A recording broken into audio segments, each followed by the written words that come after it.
the New York City Board of Standards and Appeals Public Review Session for June 30th, 2020. This is the 10 a.m. session. No public testimony will be done during the review session. Do not call in. What happened? Nothing. Oh, sorry. I thought I heard somebody say something. Okay.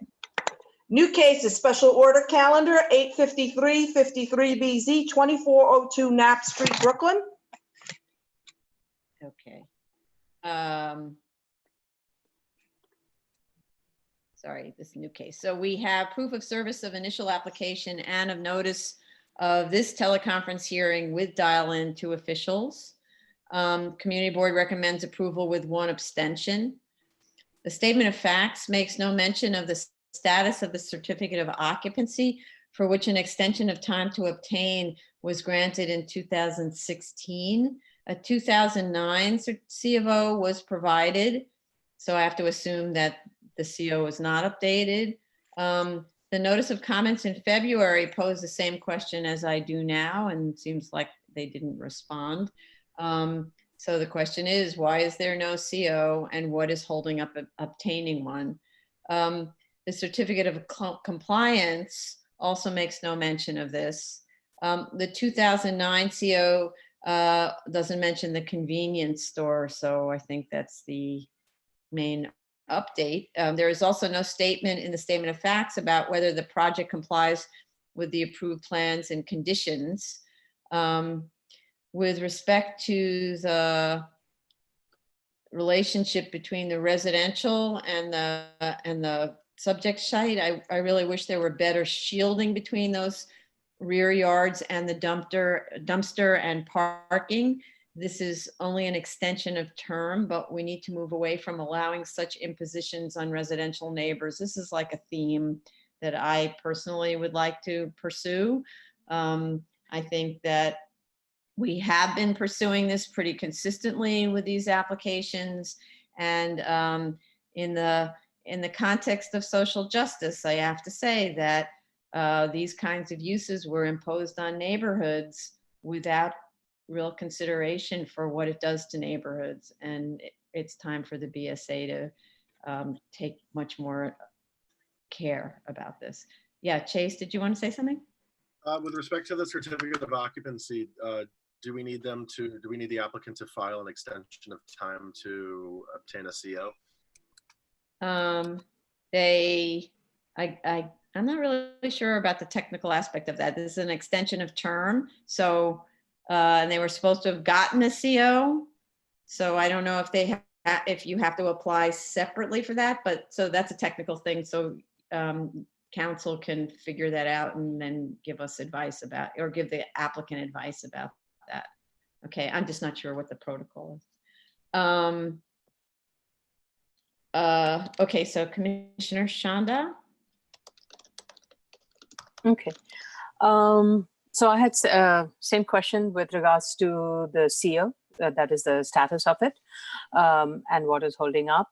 Another question, and that was based on the site visit, was that the handicap parking spot that is located to the south of the project site, next to the trash enclosure, that space is actually kind of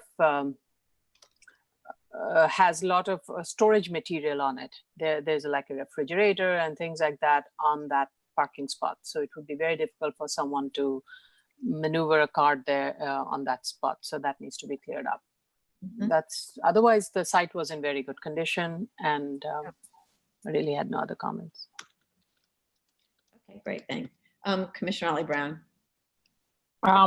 I agree with you that landscaping should be beefed up along residential lot lines, and that's definitely a good policy going forward. It's really interesting, but when you go outside of New York City and you go to auto service stations like in Long Island, the amount of landscaping buffer that they put in, it's like a mini botanical gardens in comparison to what we require here in New York City.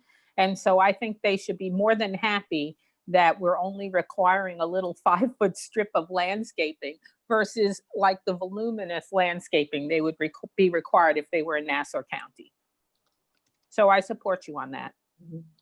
Thank you. That's helpful. And if we look at the old, the board where I often make reference to the board from the 1950s, where we see buffer zones that were 20 feet deep, even deeper, and requirements that the little houses, the convenience stores and all that be made out of brick with copper roofs that had, you know, cupola on top. And now, you know, we're lucky if we get them to do a paint job. I think we really need to up our game and their game. Okay. Commissioner Sheta? Unmute yourself. Thank you, Commissioner Chair. Yeah, Yep, okay. thank you. Sorry about that. Yes, I agree that the location of the dumpster, although it's previously approved, for me it's concerning a little bit because it's very like interfering with the adjacent rear yards of the adjacent residential. The second thing is the landscaping. I believe they have a chance if we look at the site along Avenue X, the entrance from Avenue X, near the parking, the 3 parking locations or the 4 parking spots. There is a concrete pad between the car stoppers and the fence along the property line. I believe this concrete pad could be replaced with landscaping. I don't think like anybody will be walking there. It's kind of a dead zone. So if they replace that with landscaping, that would be like more beneficial to the neighbors. The other thing is the lighting. I know that the lighting was like previously approved, but if you look at the lumen spread in the previously approved and the current drawing, and they are actually identical in every aspect except for the date, the same signing engineer, same numbers, same light locations. I am not sure if the lighting, the candles described on the plans are accurate, because it shows 0 values along in the residential portion or the residential neighbor. I don't think these values could be 0. That light pool is very close. In addition to that, I did just like a very quick comparison. If you look at the lower left-hand side corner of the site, if you're looking at the site plan, look at the lower left-hand side and look at the light pool over there, look at the values around it, you're gonna see 18.6, 18, 18. If you go to the similar light pool all the way at the top right-hand side, very much the same light pool, but you're gonna see 13, 12, and 7.2 to 1.7 at the property line, and then all of a sudden it's 0. So for me, it sounds like these values at the close to the residential, although it's the same light pool, these values are like much less than the others close to the street. And in the meantime, the transition of the light, the propagation of the light is manually adjusted beyond the property line. So I'm asking them to provide us with measurements.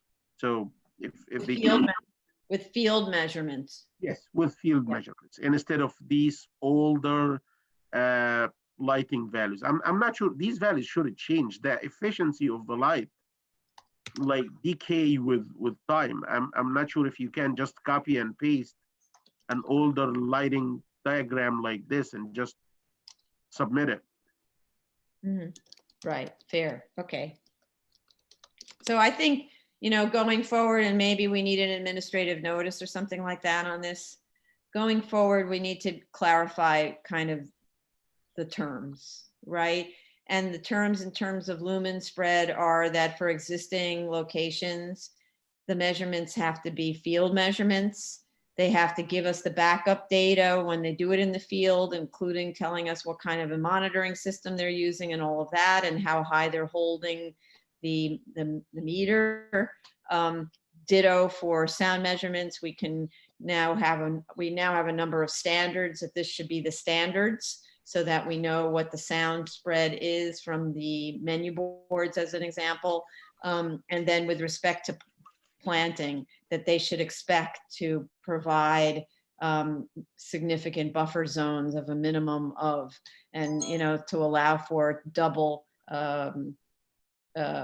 staggered dense arbor vitae type planting, which we should actually check with landscaper to find out what the minimum depth of that planting bed front to back is, to allow for 2 rows of trees. And there's certain situations where they won't be able to fit it, but if we say this is the standard, then they won't come to us and argue for a planting box. And we can't do this, and we've lived without it, and so on. So, yeah. Just want to say, let me just finish with. oh, I'm sorry. Commissioner. So, thank you, Commissioner Sheta. You have anything else?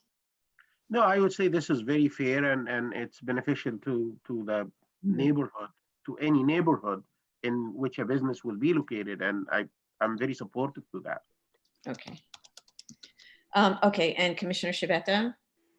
Thank you, Chair. I'm really glad to hear that we all share the same concerns and want to ensure the quality of life of these residential neighborhoods that are being affected by this use.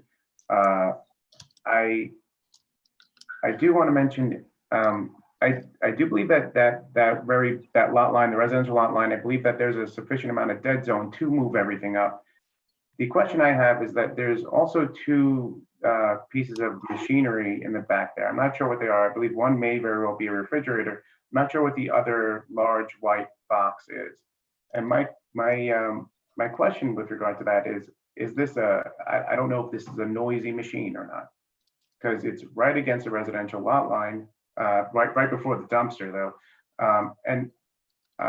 You know, while we should be concerned about sight and light, I think that sound is also something that we should pay attention to. Absolutely. We've done that, by the way, with HVAC equipment, right? Where we say you have to put an acoustical barrier around the HVAC, which we often see on the roof of the little buildings, which are right at the property line, right? So we have been looking at that, but you're right that we're not necessarily aware of all the equipment that's there and whether it's a noise source.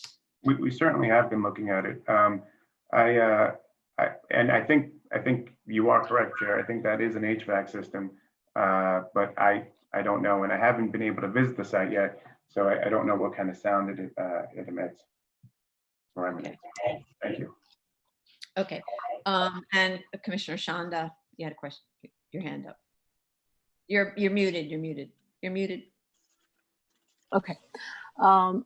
The box that I think Commissioner Shibata is referring to next to the trash enclosure, is that the one that's right next to the handicap parking spot?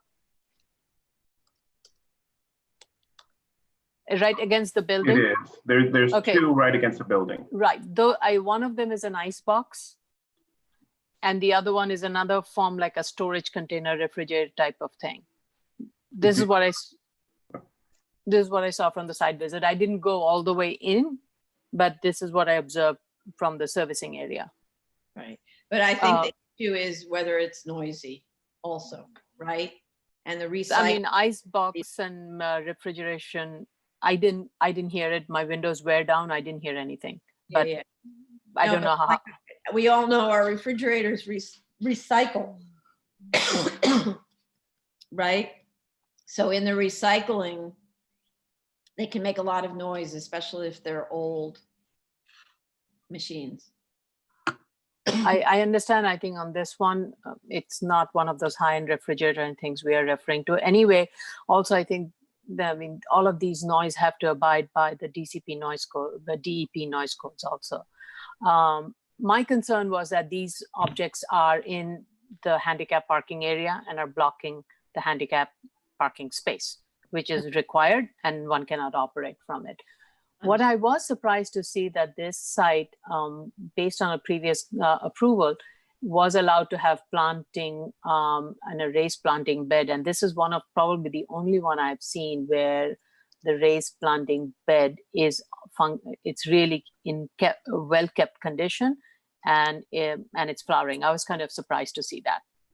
And I went to the site visit just to see how that landscaping is working. So that's all I have to say. I am for more dense buffering, and this was the only place where I saw planting kind of surviving the way it is. Right.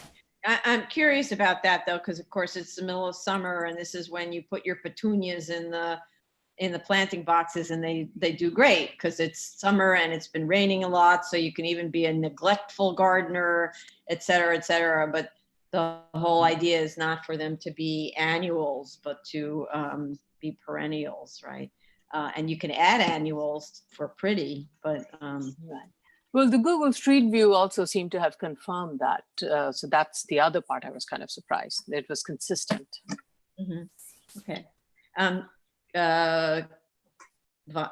Vine. Yes, Just Deputy Counsel Vine. turning to the question of the certificate of occupancy, the resolution in 2016, extension of time to complete construction, was conditioned on a CO to be obtained by June 2, 2018. So the applicant should file for an extension of time to obtain a CO, as well as a waiver of our rules under section 1-07.3. Sorry, say that one more again because it was fuzzy. 1-07.3 D as in Delta 2. D2. Okay. Okay. Thank you.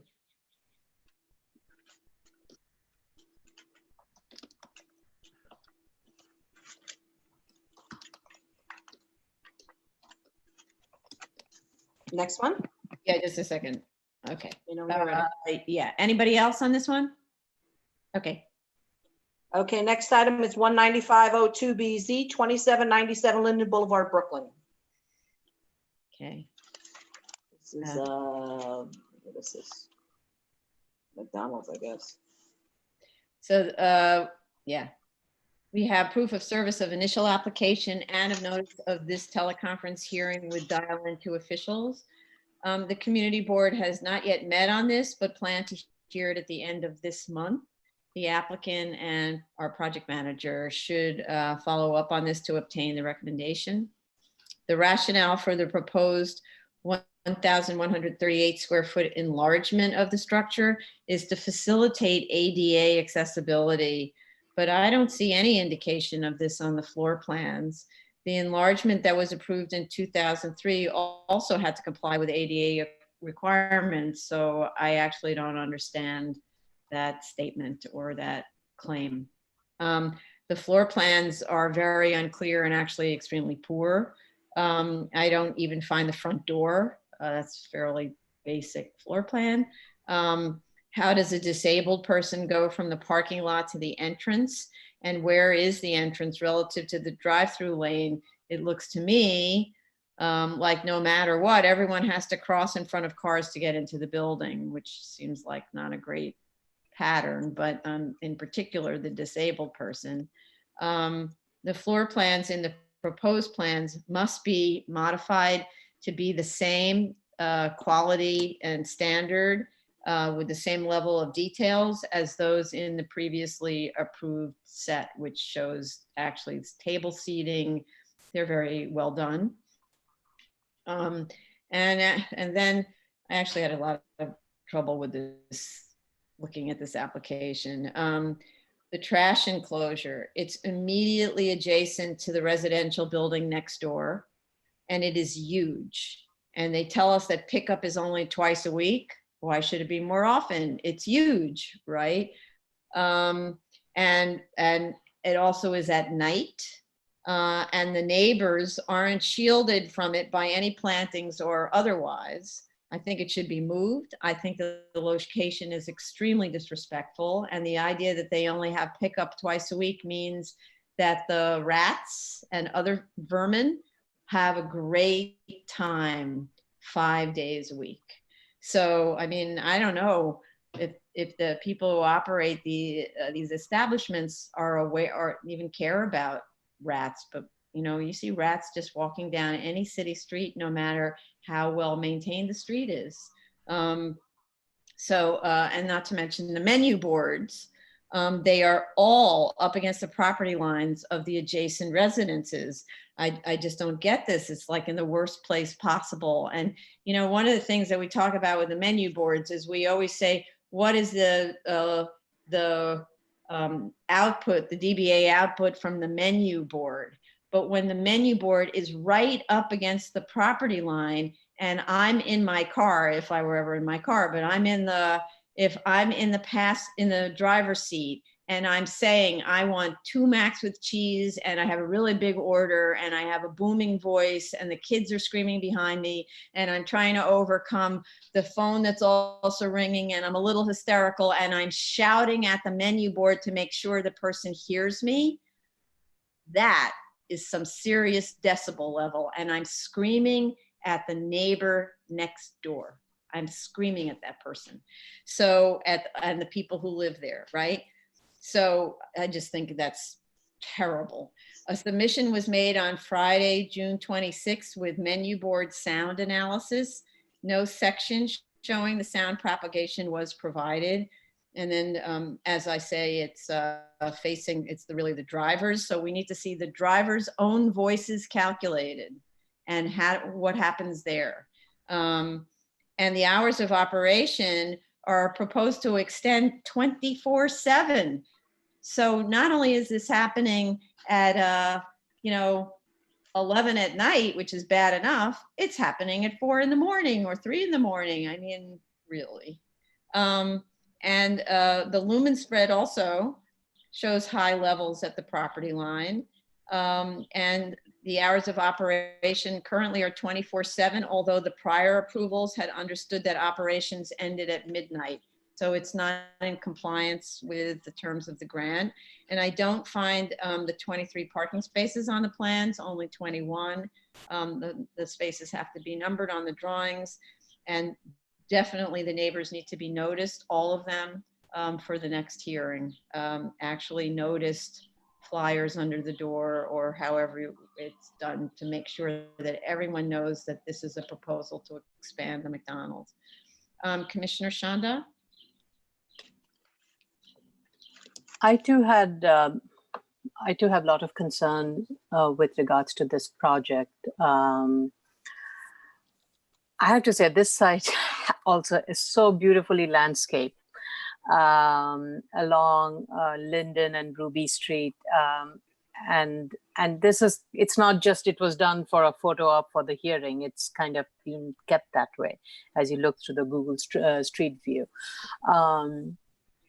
I'm concerned about the way the applicant is making the argument to expand the facility.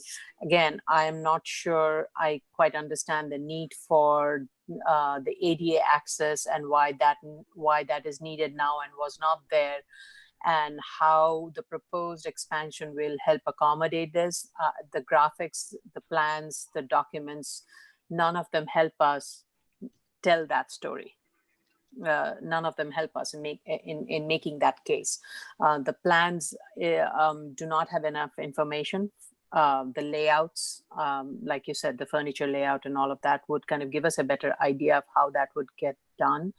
I also am concerned about the way the drive-through window now is going to be moved further in front, closer to Linden Boulevard. So it really takes away, currently there is like a one vehicle, if you call it a holding area, before the vehicle gets onto the sidewalk and then makes a right turn onto Linden Boulevard. With the proposed plan, the window will be moved even closer to Linden Boulevard, and there won't be a holding area for a vehicle. So once you have picked up your delivery, you're just there and onto the sidewalk. And you have to, and it's a busy, so Linden Boulevard is a busy street. So you're waiting for vehicles to clear for you to make the right turn. So during that time, you're blocking the sidewalk, and not to mention the pedestrian traffic and the conflict that it will create with the pedestrian movement, not just on Linden Boulevard, but also those who are coming into the facility from the parking lot and others. So I don't think this is a very well thought out layout, and the expansion plan, there could be another way of expanding it to accommodate the ADA requirements. So I think right from the beginning, I feel like the arguments are not strong to justify an ADA. They're moving the drive-through window further up, closer to Linden Boulevard, is a wrong decision. And also in terms of the multiple curb cuts that are there, it's not clear how the circulation within the facility would be improved, because now there will be 4 curb cuts, three along Linden Boulevard that is being proposed. Currently there are 2 curb cuts, one serving both the drive-through and an entrance to the facility, and now applicant is proposing 3 curb cuts on Linden, which is a very busy road. So you're losing some on-street parking spaces, curbside parking spaces, and you have now 3 curb cuts. So I think it needs to be much more thought out from just a traffic circulation point of view. And again, I also had similar concerns with regards to the menu board, location of the menu board, trash enclosure, and the lumen count. I really didn't pay that much attention to the lumen count because I got so caught up in the traffic circulation issue. Mm-hmm. Thank you. Okay. Thank you. Commissioner Otley-Brown? I'm not sure if anybody noticed this, but this case is actually an extension of term and an amendment to a variance for the restaurant and the drive-through. So it's not just a special permit for the drive-through. And the amendment of variance requires us to revisit the 5 findings to determine whether or not this constitutes the minimal variance. So I expect this application needs to be completely revised and a financial needs to be put in place. That being said, the reasons for the expansion, while laudable, are a programmatic needs argument, and they're a programmatic needs argument for a commercial venture. And so that's not an appropriate justification for an expansion of a commercial venture. So they're going to have to figure out something else. Other than that, I agree with what both the chair and the vice chair said concerning the layout of the property, the location of the garbage dumpster, which you're right is quite large. I've been to the site. It's alongside the residential. The drive-through is alongside the residential, and that's problematic because there is no landscaping there. I think if they're going to enlarge the building, they really should look at the entire site and redesign the site in a way that makes it a much better neighbor to the residences behind it. Okay, thank you very much for that. And so the 5 findings includes financial, naturally. Exactly. Yeah, that's what I said. They need to add a financial. Right. Okay. Okay. Thanks very much. Commissioner Sheta? Thank you, Chair. I share the comments regarding the lighting and the, in addition to that, the sound. I see that they're providing sound propagation plan that's in black and white. We're gonna need a color-coded one. And like you said, Chair, we're gonna need an analysis for the speaker voice propagation, in addition to the one for the menu board sound, because the menu board propagates away from the property line. So if you look at the plot they provided, it sounds like it doesn't have much impact on the adjacent residential. But if you consider the opposite direction, which is coming from the driver with somebody's yelling, I believe it's gonna be impacting the adjacent property. Mm-hmm. Agreed. And actually, even more so, this is left over from sound classes or acoustical classes I took 1,000 years ago in architecture school, but sound bounces. The sound from the menu board bounces against the car, and it bounces at an angle of incidence, right? That's true, yes. So I also don't know about that. You could get. They could argue that the window's gonna be open because the driver is gonna be talking and the distance between the reflecting surface. You could argue about that.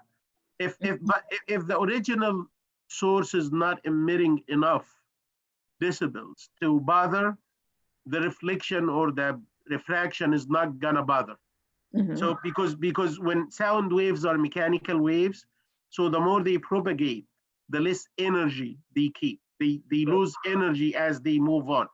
Mhm. So if the original per their plot, the original mechanical intensity is not that much, I'm not that much concerned about the menu board sound itself. But like you said, I'm concerned about the opposite, which is somebody who's like me. When he whispers, he's kind of yelling, and he talks loud, and this is not taken into account. So they need to consider that. Mhm. Okay, thank you. And Commissioner Shabeta. Sure. I share the concerns. I'm happy to say this. We all share the same concerns with regard to sound, lighting, and the refuse. A couple of things I'd like to add about the sound. It seems to me, and this goes to Commissioner statement about the layout. It seems to me that they would be screaming to speak to the menu board. They'd be screaming across the passenger seat, which will certainly get you much, much louder. If you're one person in a car and you're rolling down the passenger window and you have to shout to the menu board, because it seems like the menu board is on the passenger's right side. No. It's not? It's on the driver's side. No, it's on the driver's side. It's on the On driver's driver. side, yes. It's Yeah. on the driver's side. I was looking at the photos, and it looked like there was a sign, a floor sign that showed it going the other way. But But Shampa visited the site, Commissioner Shanda visited the site, right? Yeah. So the menu board, when you drive into the menu board was on my left-hand side. So so it was closer to my husband who was driving. So yes. okay. If But you look my at my the- concern with the drive, sorry, my concern with the drive-through No, was no, something else. Before you say that again, let's clear up. Where is the speaker located relative to the driver? It's along the driver's side. It's along the, The yeah. driver's side. Okay, Yes. okay. Okay. So then, if you my wanna other- if you wanna see the location on a plan, go to BSA-012.00. Yes. yeah, and- no, I was looking at the lines in the photos, and I guess they just need to be repainted because it looked like, maybe the image didn't come out very good. It looked like the arrow was pointing the other way. The only other comments I have is that fence is really in deplorable condition, and we should certainly do some landscaping there. I think the menu board does emanate more sound to the residents because it's attached to the wall, and I think that's going to create more vibration and carry more sound over. I believe we've mentioned the lighting substantially, and like as Commissioner Otley Brown stated, this is an amendment to a variance. And while I hate to burden a applicant, especially a business, it seems wildly unfair to the people who live around it to be subject to these types of what seems to be an obvious nuisance. Mhm. Okay, thank you very much. Any last? You know minute- what, Chair? Go ahead. You just drew my attention to something that I just looked at on Google Images. If you look at Google Images, the entrance, the curb cut from Drew, you're gonna see two arrows. One of them is pointing in, one of them is pointing out. I'm not sure if this is the way the site operates right now, because both of these arrows should be in according to the maneuverability plan. If the one that's on Google that's pointing out if this is the way it works, that's a conflict, because this is the entrance to the drive-through, and in the meantime they are using it to exit the property. So I'm not sure which way it's used, but it's confusing. Why is that a problem though, if it's wide enough curb cut Yeah, it's to have two-way Because traffic? if you wanna go into the driveway, the drive-through, you have to go Yes. from the left. And if somebody's coming out of the property. He's coming from the same spot. So it's a conflict. I How think, No. wide is the curb cut? 30 foot wide. That's plenty of space for two Yeah. cars to pass going in opposite directions. Cars are barely 9 feet wide. I think the biggest Not problem only was that, I was it's confused very- on it. That's It's about it. very wide at that area. If you look at the aerial view, you can see that the drive-through is a restricted area. And then the area of the entrance and exit is really wide. It's actually wider at that spot. And then it kind of necks down a little bit because I guess it's assuming some cars are pulling into the parking lot or some people are just leaving that parking lot. So it's just wider at that spot and it necks down a little bit. Yeah. I don't know if arrow- it can fit 3 cars.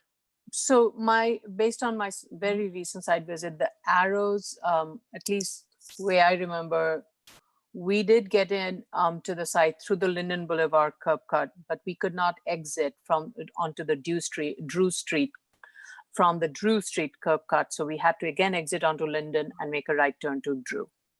When you look at the aerial, there is an exit arrow onto Drew. Yeah. But I'm just going by what we saw in terms of directions that were marked Yeah. on the floor. Yeah, that's what I mean. And when you look at the aerial view, you can see an exit arrow Huh. on the sidewalk. So maybe it has I been exited changed. onto Drew. Oh, you Yeah. did? Yeah, we because couldn't. I sat in the parking area for a while Uh-huh. and looked at the site. And then I threaded my way out and exited onto Drew and avoided Linden. Okay. Was it crowded when you went? No, there was No? nobody in the drive-through when I got there. Okay. No, Is there that were, I went there this Saturday. There was fair number of, fair enough? I mean, Well, especially now the drive-through is going to become the yeah, it's a more used facility preferred way, program. right. Yeah, Well, I it's not got there allowed- Friday mid-morning. Yeah. Okay. And at the moment, they're not allowed to have people go inside, right? Mm-hmm. So, and who knows when they will be allowed. Okay. All right. Thank you, everyone. Appreciate. Okay, Tony. Okay, next item, 16209BZ 30-33 Steinway Street, Queens. Okay.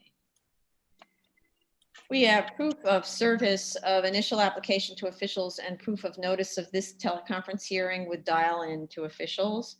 Community Board recommends approval, but notes trash in the rear yard, which was the subject of discussion at the time of the initial approval. The trash was supposed to have been stored in the cellar with 5 days a week pickup. So the applicant needs to handle this, address this. We do need fire department. We have fire department. We do. Oh, we got it? Okay. You want to read what they said? Oh, I don't have it. It just Oh.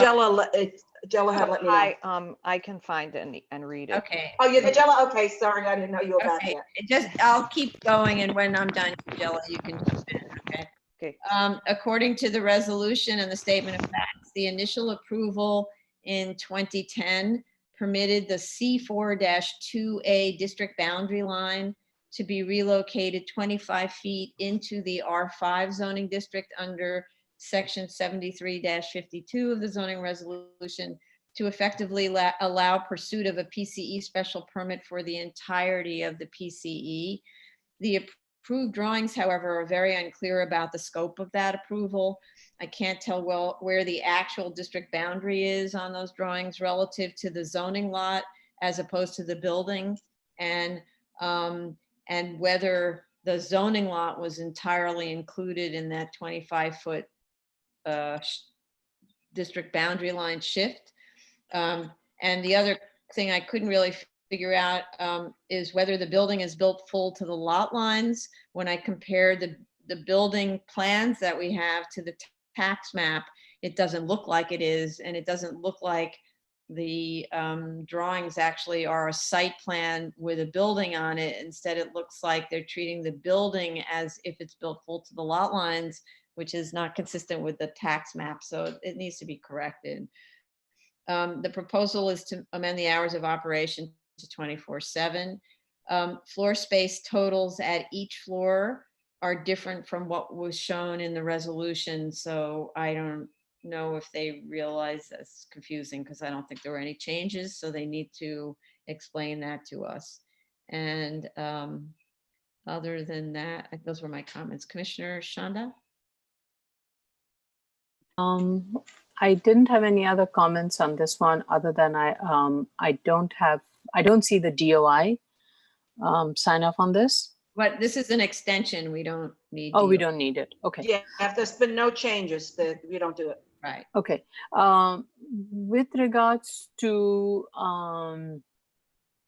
the comments the community had raised, since I believe the PC is one of the 3 tenants, so this falls upon the responsibility of the building owner. Mhm. So I would, I would like to find out if the applicant had reached out to the building owner to see if any improvement can be done. So that was something that the board discussed in the first resolution. The board, whereas at hearing, the board raised concerns regarding the storage of garbage at the rear of the site within the R5 zoning district, and whether the sprinklers in the building were ever inspected. And whereas in response, the applicant submitted revised plans reflecting that garbage will be stored in the cellar, and states that garbage collection occurs 5 times a week, Sunday through Thursday. And for a business, each business is responsible for their own trash collection. They may join together with the other businesses, but it's not the landlord's responsibility to collect the trash. It's actually each business contracts with a carding service. So the trash problem is the PCEs, and that's the way the board looked at it previously. Okay, Commissioner Otley Brown? Do we require proof of continuous use since October 2018? Because it's kind of on the fence of being 2 years. Mhm. Well, not really, actually. It's really 1.5 years. It's more than 30 days after the expiration of the time of the expiration of the term, and a waiver is required. They did request a waiver, but the proof of continuous use has not been provided. Okay. Oh, okay. Yeah, they actually could go on Google and capture the street view, which has a November 2019 photo that shows the PCE is in place. Mhm. So, but that's Okay. my only comment. Great. Okay, so Mr. Vine, they did actually request a waiver. I didn't notice that. So they did request the necessary waiver of the right section. They did request the waiver, but they haven't provided the findings for the waiver. Okay. They did provide a brief hardship statement. Right. They need to provide the proof of continuous use. Okay. Great, thank you. Okay, Commissioner Sheta. Nothing further from me on this. Thank you. Okay. And Commissioner Shabeta. Thank you, Chair. Nothing further from me. Okay. Okay, Tony. New zoning case 2020-66BZ. Oh, sorry, 2020-06BZ, 88 Madison Avenue, Manhattan. Okay. Well, in January, this would have been a legalization, but I'm sure that it's closed in March, and it's been closed since then. So it's unfortunate. They've only been open for 2 months, and now they're closed. So we do have proof of service of initial application to officials.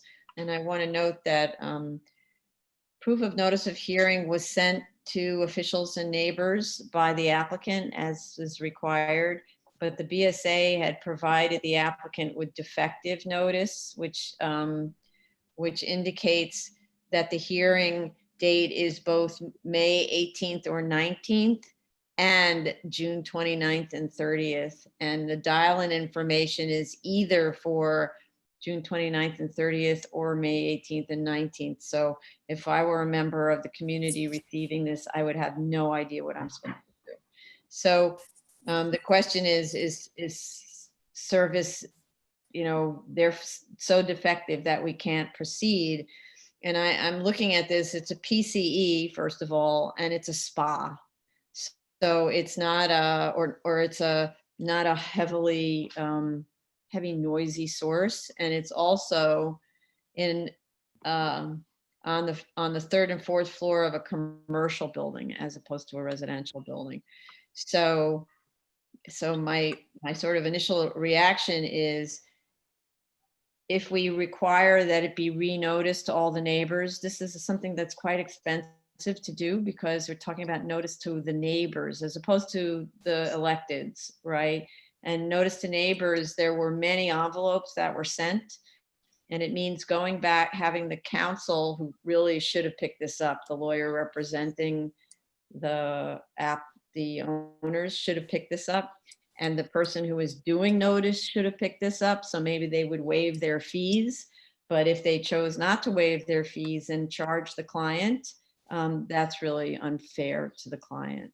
So my inclination is not to hold this up because the PCE really needs this permit. But I'm open to other comments. And I have very few comments, so I'll just read them. The community board waived the recommendation. The fire department issued its letter of no objection. We do have DOI, and they did include acoustical information, and the acoustical drawings need to be combined into one set with the main set. So I didn't have any comments about the substance of the case. Commissioner Shanda? I also had no comments on this. Okay. I was fine with it. Commissioner I hadn't checked the Yeah. notice thing. So for me, that's the very first thing I look at is notice. And I ask the project managers before I set up the hearing schedule. I ask the project managers to make sure notice was served. But by that point on both of our parts, it's too late to correct notice. It's already been served, right? So this should have been picked up both by the people who prepare notice at the BSA, by the counsel of the applicant, and by the people who handle notice on behalf of the applicant. So anyway, Commissioner Otley Brown? No comments. Okay. Commissioner Sheta? I have no comments on it. And I am open to just let it go without the notice issue. Okay. Since this is not a residential building, and it's not anticipated that the activities inside the gym is going to produce much noise. In addition, like the chair mentioned, they provided acoustical measures. I'm fine with it as it is. Okay. Okay. Commissioner Sheta? Shibeta? I'm looking for the notice now, but I believe it had both dates on it, the notice. Yeah, that's the problem. So I kind of think that while it isn't the best notice, the fact that this date is actually noticed does put people on notice for it. If they would have attempted to try the first date, they wouldn't have had anything. They still have that backup date of this date. And I think that, while again, not my favorite notice, it should suffice to let the community know that this is the plan for the BSA. Okay. Okay, thanks. Okay, done? Yep. This concludes the public review session for 10 a.m. We will now commence with the public hearing. So now we are at the public hearing level, June 30th, 2020, 10 a.m. Only call in during your application. So the first application is 853-53BZ 2402 16 Knapp Street, Brooklyn. This is the office of Eric Palatnik.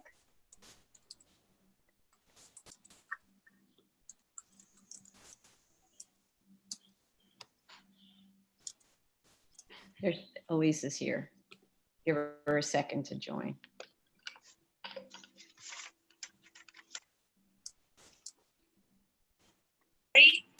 3BZ 2402 16 Turn off- Apple Street, Elise, Brooklyn. turn off your video, please.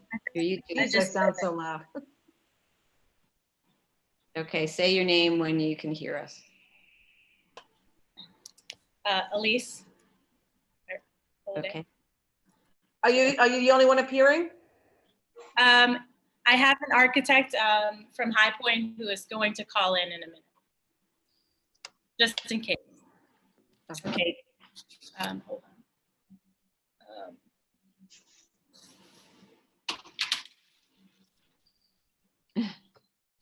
Yeah, okay. Last three digits, 320, 516 area code, right? 516 area code. Yeah. Yes. They're in Great Neck. And what's the person's name while we wait? Andrew Stewart.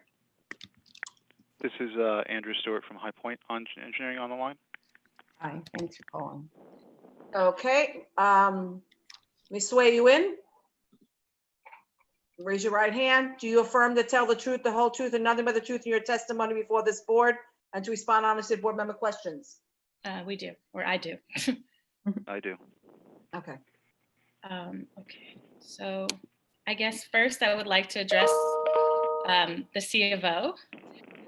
It has been procedurally, we have always filed for if we're getting a new C of O and the past C of O has an expiration that is within the time we're filing, because that one says at the bottom October 23rd, 2019, and we file on time, then we don't apply for an extension of time. But we can add that into the paperwork, no problem, and mention that, you know, we need a new C of O to reflect the C store in this current, because we have to get a new C of O now anyway.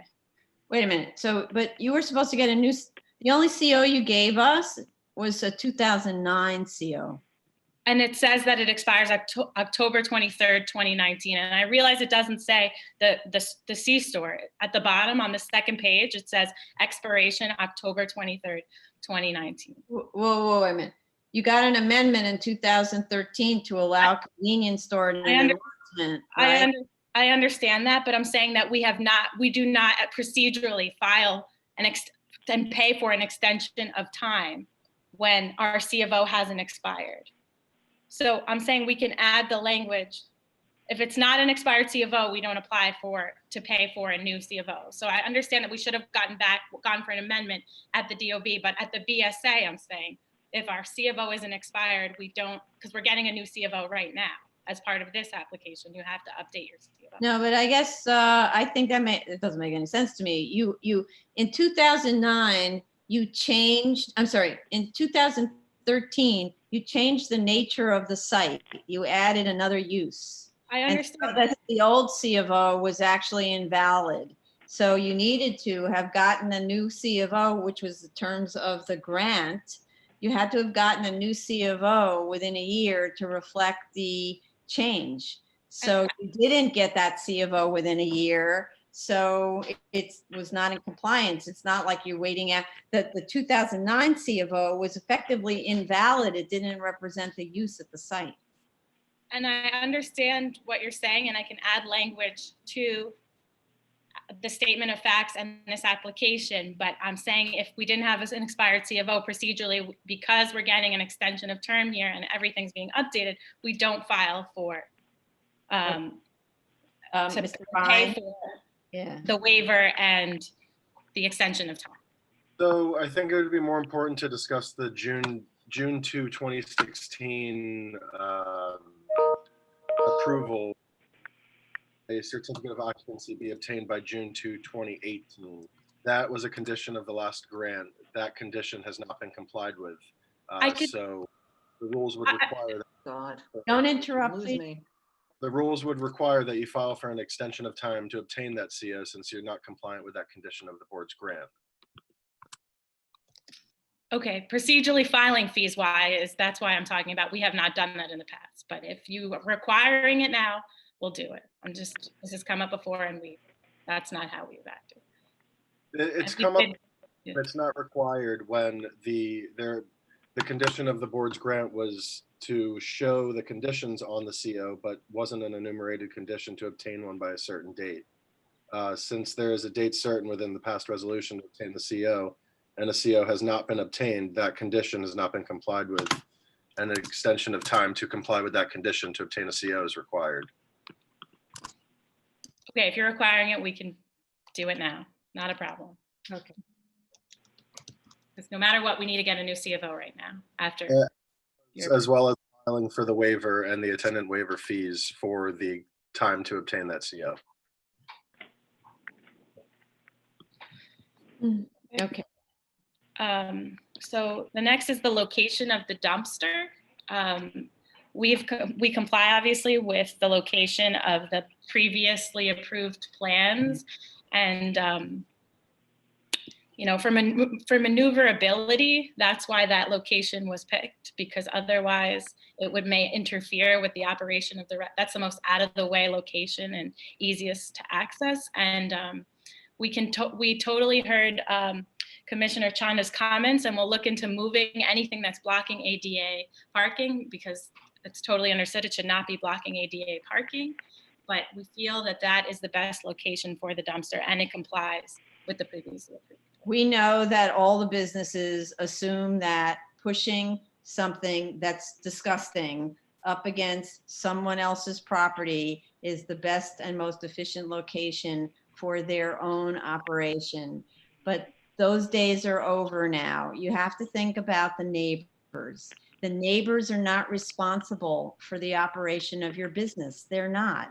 And so what all of these businesses do, like systematically, is they say, we'll push this away and we won't have to deal with it. The neighbors will have to deal with it. We'll turn it so it faces the neighbors. And I don't understand that. And this will be my mantra every hearing. Pretend you live next door. And look at what you do for a living. Pretend you live next door. This would never fly, because you would be calling your council member, your community board, your assembly member, get this out of my backyard. That's it is enclosed, and I do think this site is pretty nicely maintained. If you look at the Google Street Views, you can see that the landscaping has been maintained through time. It's not a congested site. There's not trash everywhere. Bola sites are kept pretty nice. But it's very nice from the point of view of the vendor. So it's got pretty landscaping on the fronts, right? Where the patron comes. So you drive in and you say, oh, look at the pretty flowers on the patron. But as a neighbor, I don't have any pretty flowers. Instead, I have rats. How is that okay? So it needs to be relooked at. It's the new minimum standard. It's the new way of the world. How can you impose these things on neighbors that don't have voices? We will look at it. We don't want to disrupt the maneuverability or the current landscaping that we do have on the site, because there are rules about where you can put a trash enclosure. Obviously, it has to be certain distance from the street, etc., but we'll look into it. Okay.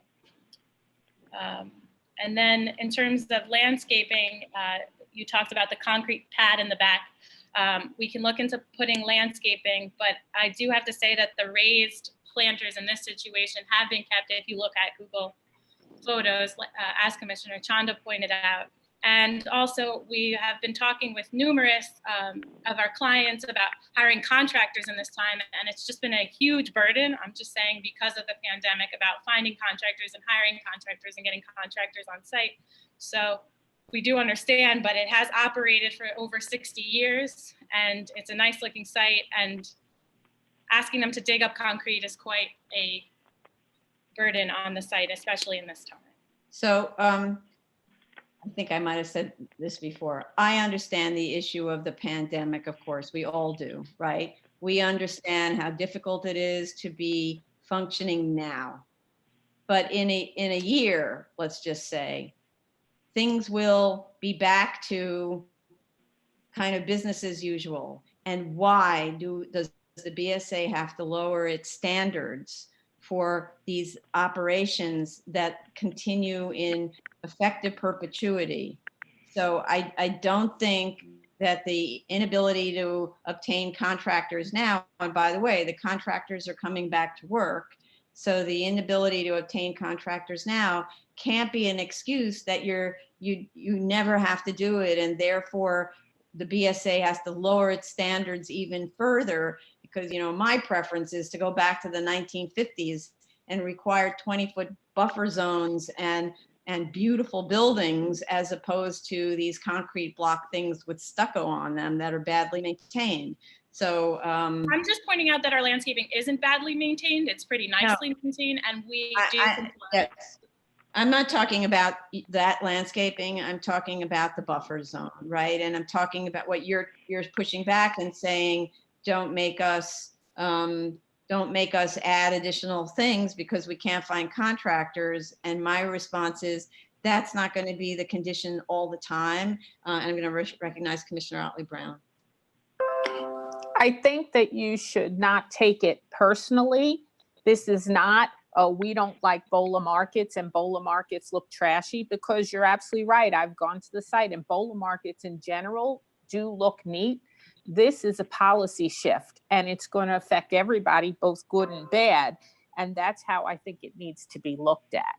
Understood. Thank you. Okay, thank you. And, and I have to say, in terms of the policy shift, we've been working on this, because I don't want to make it look like, yesterday was one way and today's the next. We've been working towards this for a long time. And I just have to say that the recent well-founded protests and a lot of studying that the BSA has been doing recently about social justice issues just underscores what we've been saying all along. You cannot look at this neighborhood or at those residents as somehow deserving of less because they don't live on Park Avenue. There's actually this very beautiful waterfront near them. So they should enjoy what another neighborhood, like Commissioner Otley-Brown mentioned in Nassau County, they enjoy beautiful botanical gardens surrounding their convenience stores and so on. Why shouldn't the people who live here enjoy the same? Why is the standard different for Nassau County than it is for New York? Understood. And I think that Bola really does try to be respectful. That's all I'm trying to say as an operator. Mm-hmm. Okay, we appreciate that. And so, yeah. Okay, thank you. And then I guess last is we will talk to the engineer about measuring the lighting in real life and update. Mm-hmm. Okay. And so just so to be clear about the measurements, because we have gotten kind of odd measurement information, we really do need to see the backup data. We really need to see how the measurements were taken, as opposed to just these kind of little drawings that have a couple of little balloons on them in color, and we're supposed to just accept that. It's not very scientific, and we're used to, for instance, traffic studies, we get an enormous amount of backup data, right? You can see the clicks, you can see how many people were working on it, and all of that. So we need serious backup. Commissioner Shaitan? Yeah, if we can get the make and model for the meter and a picture of the meter as well. In addition to that, the measurements along the property line will need to be on both sides. So we need to take measurements the resident side and on the property side as well. Good idea. To make sure that it's not like shedding light over there. Andrew, do you have any questions or anything to add about that? Just want to make sure. Actually, yeah, I want to, this is Andy from High Point. I just want to clarify. So as far as measurements, obviously you want them along, majority along the residential property line. You Yes. want them along every property line, like say the property line to, in this case, the south, which borders a two-story masonry building, commercial building. And we can do them there as well. And is there anywhere else, on the property? Do you want them, at a certain grid across the property, or are you just more concerned with at the property lines themselves? I would say the strip 20 feet from the western property line, and the strip like 1 foot or 2 feet eastern of that. This is the strip that we're focusing on. If you look at the southern property line, this is like a solid wall. It doesn't have any openings. Light is not anticipated to cause a problem there. And in the meantime, towards the street, we're not that much concerned about it. So to optimize your effort, you could just give us 20 feet strip west and 2 feet strip east, and that would be fine. When you say 2-foot strip. I'm sorry. I switched. I mean, 20 feet east and 2 feet west. I said the opposite before. So, sorry, let's just to clarify, on this site, unless I'm on the wrong site, this is 85353, right?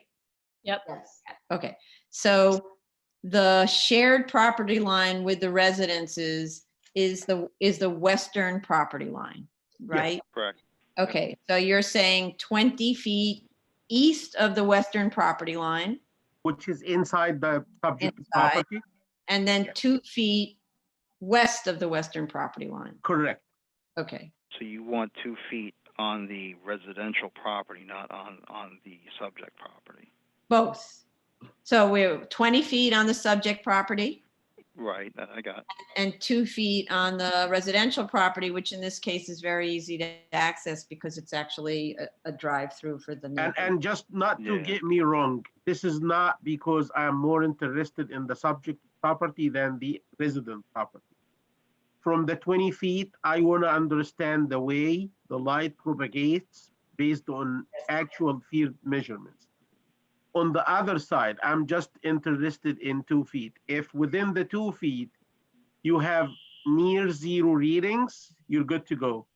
If you have higher readings, we're not okay with that. Right. Understood. Okay.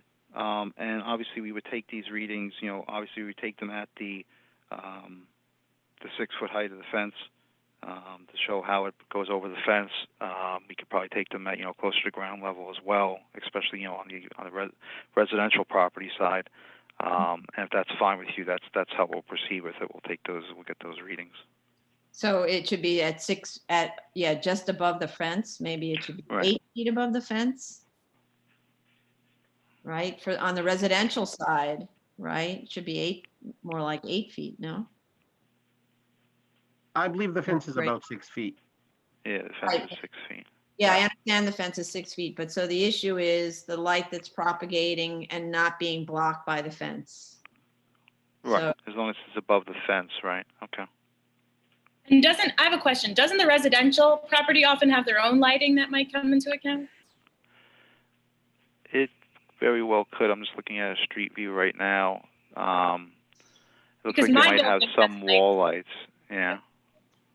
But I'm sure there are ways that you can measure, right? You use some kind of a shield to be more specific about the propagation of the light source that you're measuring about, right? I don't think a light meter uses a shield, only because if it does, there's a possibility of reflection off the shield and changing the light condition, light readings based on that. I'm not a light engineer, but I'll tell you how to do it. You could just for a second turn off the light on the property and take a measurement and then put it on and take the measurements and get the difference. That's right. could So do you that. want to look at a ambient versus ambient plus light source from the subject property. Those two Exactly. conditions. And Yeah. that would give you whatever is imposed from the subject property on the resident. Right. Okay. And we'll make notes, take photos, and make notes of any Yeah. locations of light sources on the residential property too. Yes. And so we'd like to see, you create sort of a data source, right? When you're doing this, we'd like to see your data also. So when you create your final plan or chart, we'd like to see the backup data that supported your preparation of that. I'm not sure if he can provide that. Are you using like a computerized meter or it's just a digital meter? It'd be a handheld, like digital light meter that we would go out and use. At Is those it connected to a kind locations. of like login device? No, I don't believe so. I think it's just a a reading on the meter itself, and it's notated in notes, and then transferred over to a obviously like a chart or table on the plan. So Okay, so he doesn't, I don't Usually- think, Well, but you know, I actually have some of these kinds of meters. Usually what they do is they help you by keeping sort of a little record in the meter while you're moving around, while you're doing it. You could take a like a photograph of what you're seeing in the meter. Ye- Could, and then also you're not preparing your final drawing right there. You're taking notes about what you saw, where you saw it on some sort of a grid, right? So give Of us course. that. So those are your field measurements as opposed, that's what we want. We want the backup data for your field measurements. yeah, Chair, you're Okay. talking about something that's analogous to the GPS thing when it takes Yeah. the coordinates of the spot, and Mhm. in the meantime, it records the elevation at that spot. And you keep storing these things. Every time you hit the button, it stores the elevation and X, Y. And then Right. when you go to the office, you just connect it to a computer, and that will load these, and it gives you like a plan with contours. I'm not sure if they have that kind of fancy thing. No, I'm not talking about being even so fancy, but for example, I have a sound meter and the sound meter creates a little, a graph of that 10-minute period where I recorded the sound. Mhm. I can keep that and I can actually plug that into my computer and download it, but I can also just take a picture of it. I see. So I don't need to connect to my computer. I don't need to be that fancy, you know? So I think at the very least, I mean, if we don't have a meter that actually data stores the light information, we can take photos of the as we're going along of each reading on the meter that we'll be transitioning over to an actual graph on the plan, something like That's that. good. If that would work. Okay. Okay. Yeah, That would be fine. it's Yeah. just, we need to see backup data. And I think determining what the ambient lighting is before you turn your lights on would be really the simplest way of us understanding the delta. Right. So that's good. Okay.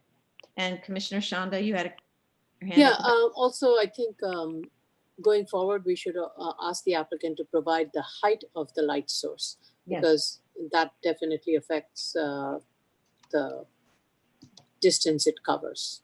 Mhm. Mhm. Okay. We And can I'm make note curious of that. specifically in this one because compared to some of the other ones, this site does have a much shorter light pole than I have seen in some of the other facilities. So I'm kind of curious. Right. Okay. Okay. Thank you. Okay. Thanks very much. Appreciate that. Okay, Ms. Fuladar, anything else? No, I don't think so, unless you have anything else that I missed. Yeah, we did want to know about the machinery that's sitting in the handicap parking space. I said we're going to look into removing it because there shouldn't be anything in the handicap space. It Okay, should be for handicapped. okay. Okay, all right. So, well, you heard us, right, about the neighbor. Lighting? No, about the neighbors. So Yeah. that needs to be looked at very carefully, okay? Okay, so now we'd like to open this up to the public and invite any member of the public who would like to speak on 2402, 2416 Knapp Street in Brooklyn, which is a McDonald's, to call into the number on their screen. McDonald's. You mean Sorry, Bola Market. Ebola Market, I'm sorry, Ebola Market, and call into the number on their screen. Sorry, we did a whole bunch of McDonald's that day.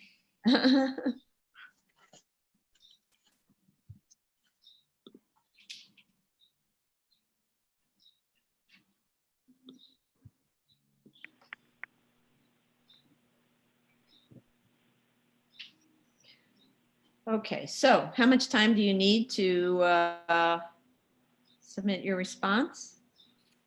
if we are doing the landscaping is the only thing I think may take a little while, but if we're doing a proposal first, then Yes, you're doing a proposal first. not so long.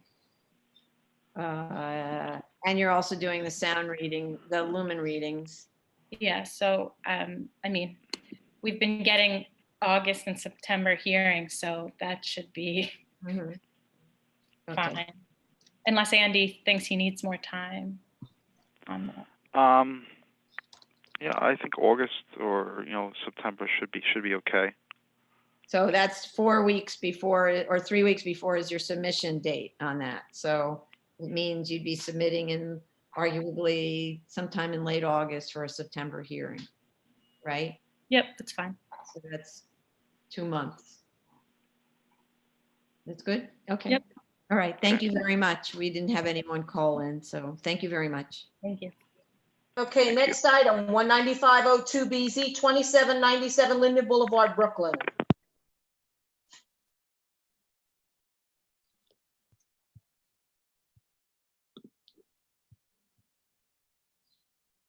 This is Prior Cashman. Who's the? Neil Weisbard. Okay.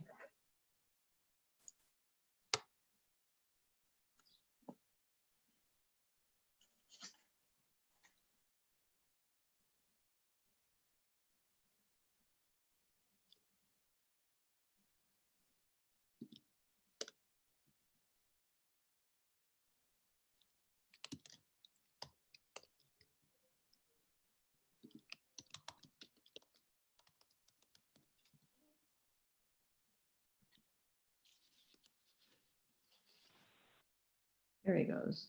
There's somebody with 835-917 and the last 3 digits 8.35.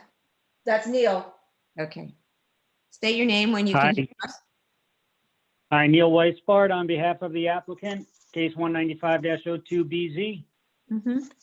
Okay, let me swear you in. Do you affirm to tell the truth, the whole truth, and nothing but the truth in your testimony before this board to respond honestly to board member questions? Yes, I do. Please proceed.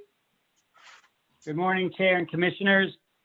I listened to review session this morning and heard all of the board's detailed comments.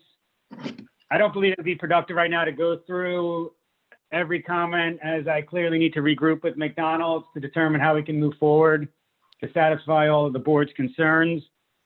I have one question, though, regarding Commissioner Utley Brown's comment on the financial feasibility.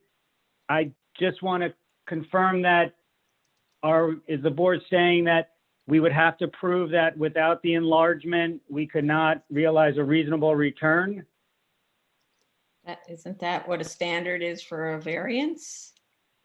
Yes, I just wanted to be clear on that before we move forward. Okay. Yes. Brown, you want to respond? You mean versus showing us an as of right and showing that you can't make it with a residential?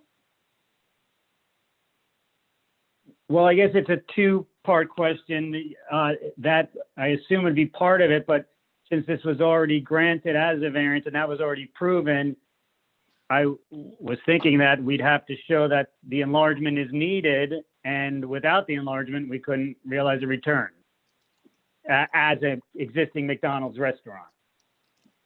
Is that Yeah, a finding that would be? I would say that makes sense because that would be the new equivalent to an as of right. Yes. And, it's in terms of ADA, if it were actually ADA accessibility that you were trying to accommodate, which I have to tell you, I don't believe for a second, because you had to accommodate that since 1989.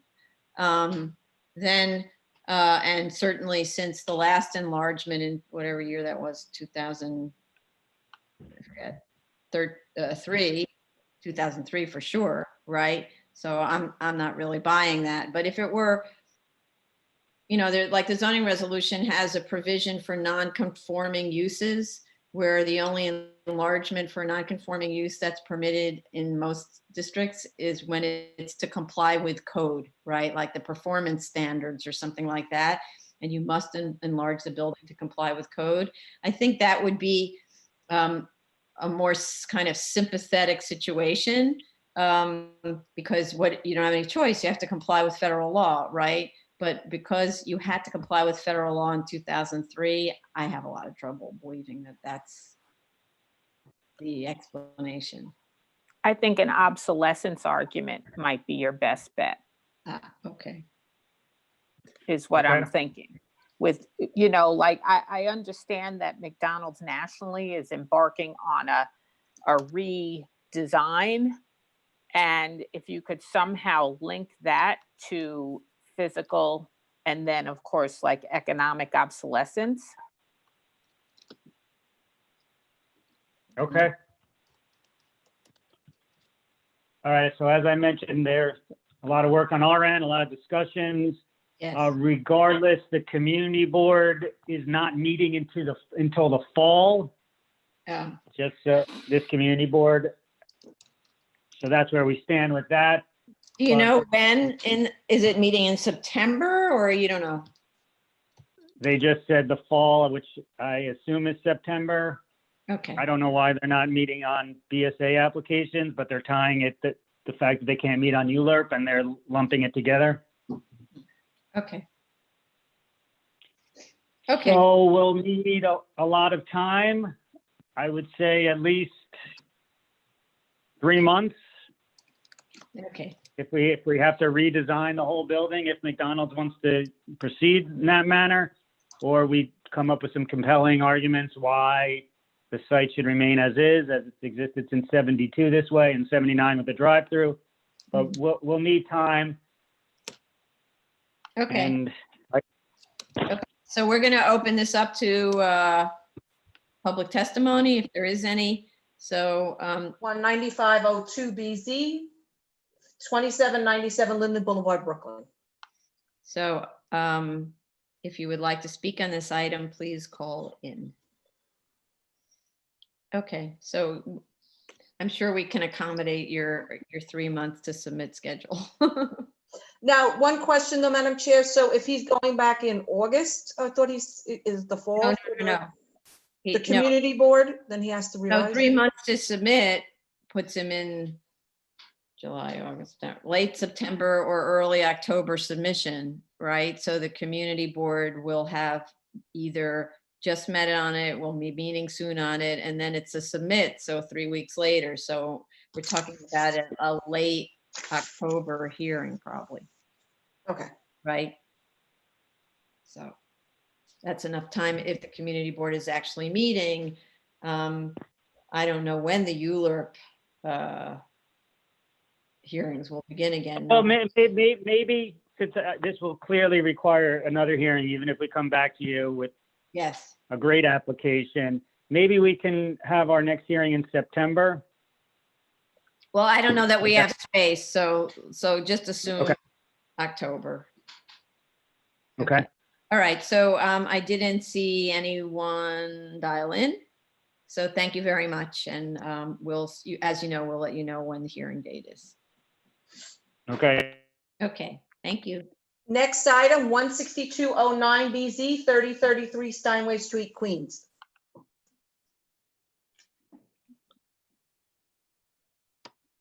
This is Ackerman. Mhm.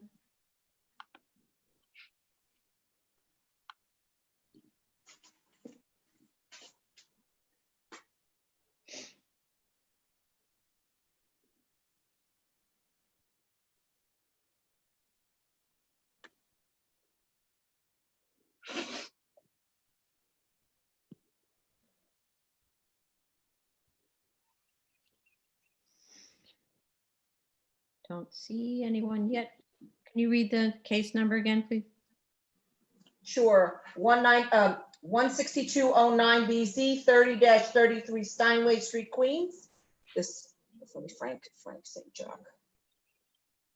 I think it's Frank. I'm not sure if it's Lisa. Sorry. Whose case? This is Frank. Jella. Who? Frank St. Jacques. Okay. Okay. I just contacted him. Okay, thanks.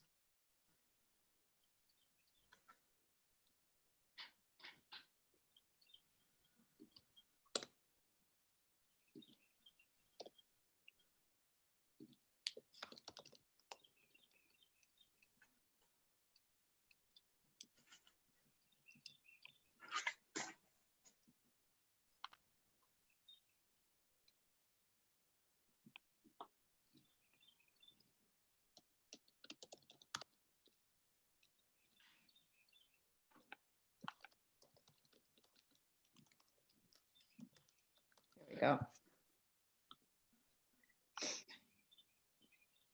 Okay, he's in. Just give him a second to connect. State your name when you can hear us. Hi, good morning. Frank St. Jacques, Ackerman LLP for the applicant. Sorry for the delay logging on. Okay. Okay, raise your right hand. Do you affirm to tell the truth, the whole truth, and nothing but the truth in your testimony before this board to respond to the board member questions? I do. Proceed.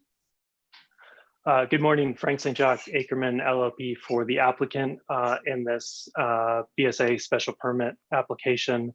I listened to the review session comments, and we'll just provide some brief responses, and we'll have to submit in writing with respect to some of the items. I'll note that we did receive a letter of no objection from the FDNY. I will provide proof of continuous use using that Google Street View photo from November of 2019. I apologize for not submitting that with the notice of comments. We had intended to do so. With respect to the zoning district boundary between the C42A and the R5 district that's at the rear of the site, it is shown on the BSA approved plans, and then also on our the plans that were submitted with this application, which is titled the existing plan set.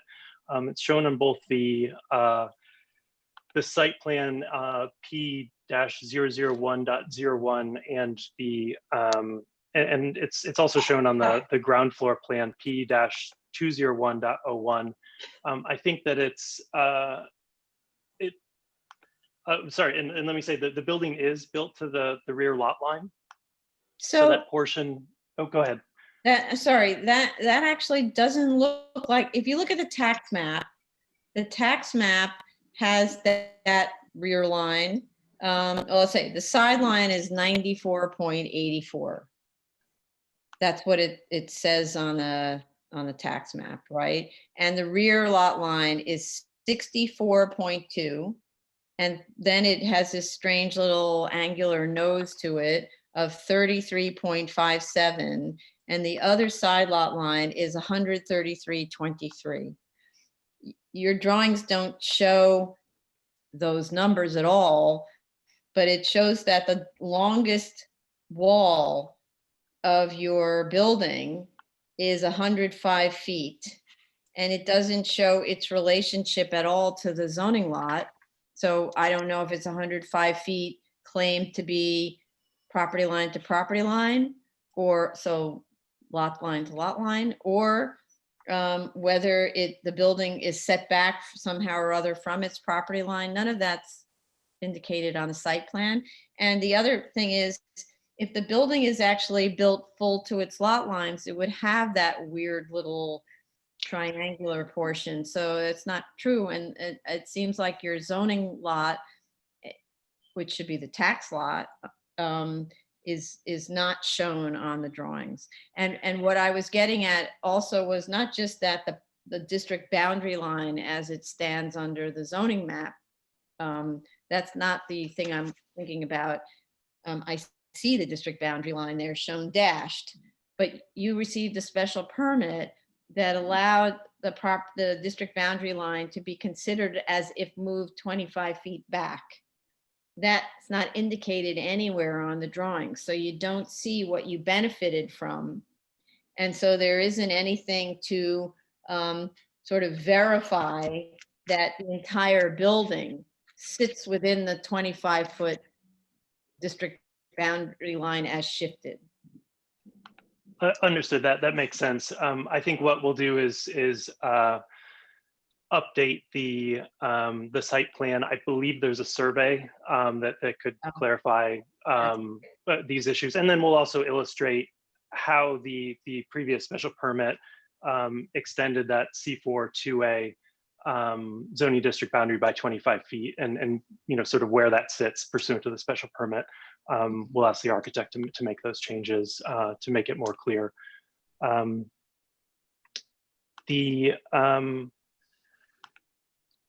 So with respect to the, there's a comment relating to the inconsistency between the floor area on the previously approved plans and on the existing plans. Again, I thought this was something that we had addressed in our narrative, and I apologize it's not there. There is a discrepancy. It's a total of about 55 square feet between the previously approved total floor area of the PCE of 17,941 square feet, and what we're showing on the plan submitted with this application of 17,886 square feet. We'll put this in a submission. Essentially, there's an inconsistency between how sorry, let me say that again.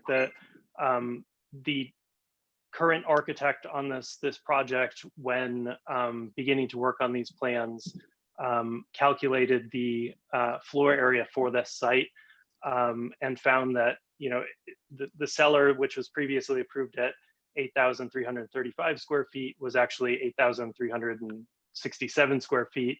And there's for the 3 floors, there's a 32.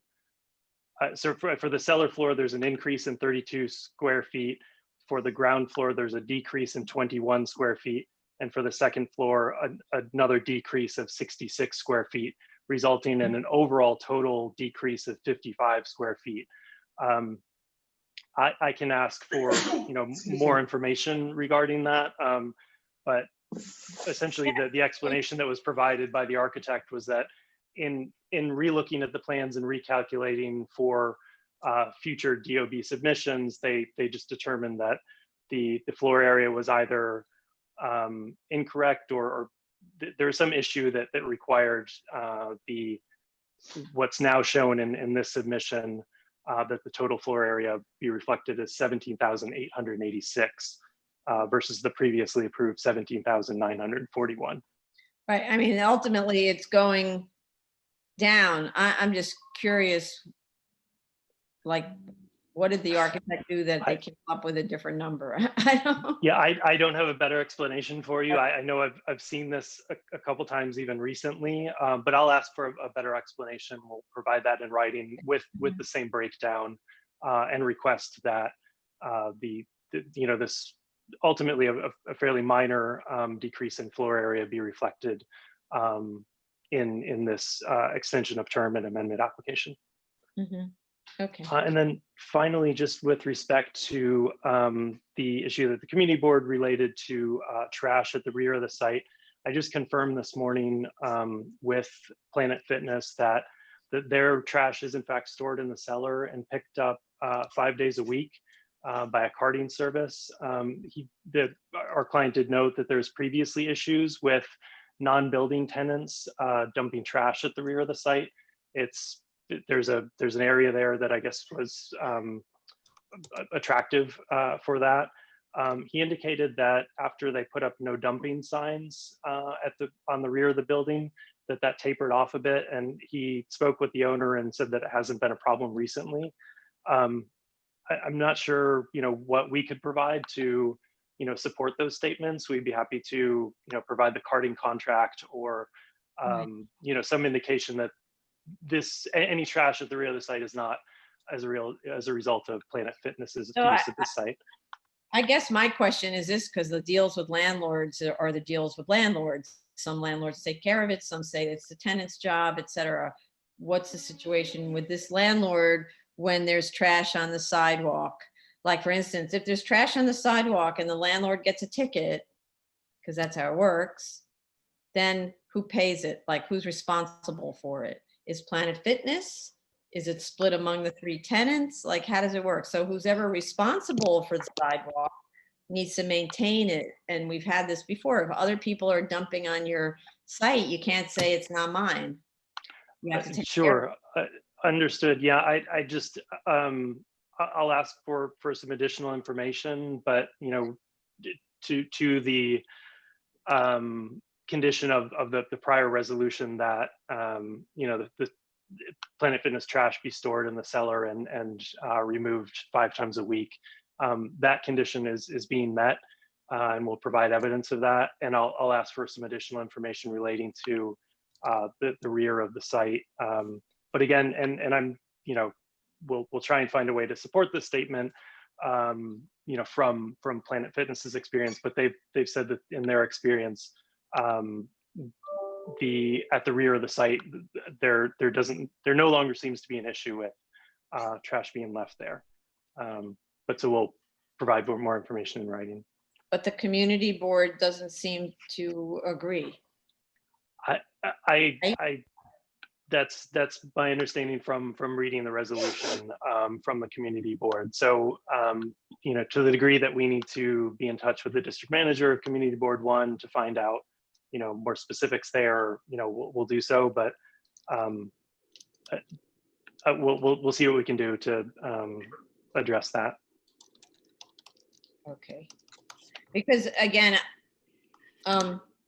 it depends on the relationship, this leasehold and the landlord, right? But I don't want it to be one of those, he's responsible. Sure. No, I understand. I don't know that offhand, and I didn't ask that prior to coming on the record. So I'll clarify and make a submission with that information. Okay. Okay. Thank you. Any other comments from commissioners? Anything? Okay. All right. So then we can move to public testimony. Okay, so this is 16209BZ 30-33 Steinway Street, Queens. So if you're interested in speaking on this case, please dial in to the number on your screen.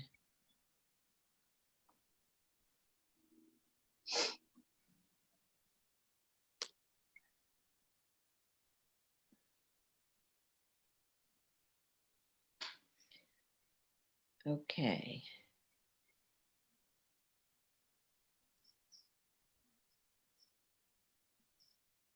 Okay, so Mr. St. Jacques, how much time do you need to make those changes? I think we could do this in a couple weeks. I don't know what the board's availability is for a hearing sometime in late July or early August, but we can turn this around quickly. Okay. Okay. All right, we'll let you know about that, as you know. Okay. Great. All right. I think then, thank you very much for calling in. We don't have any anyone in our waiting room, so thanks very much. Okay, great. Thanks very much. Take care. Okay. Bye-bye. New zoning case 2020-06BZ 88 Madison Avenue, Manhattan.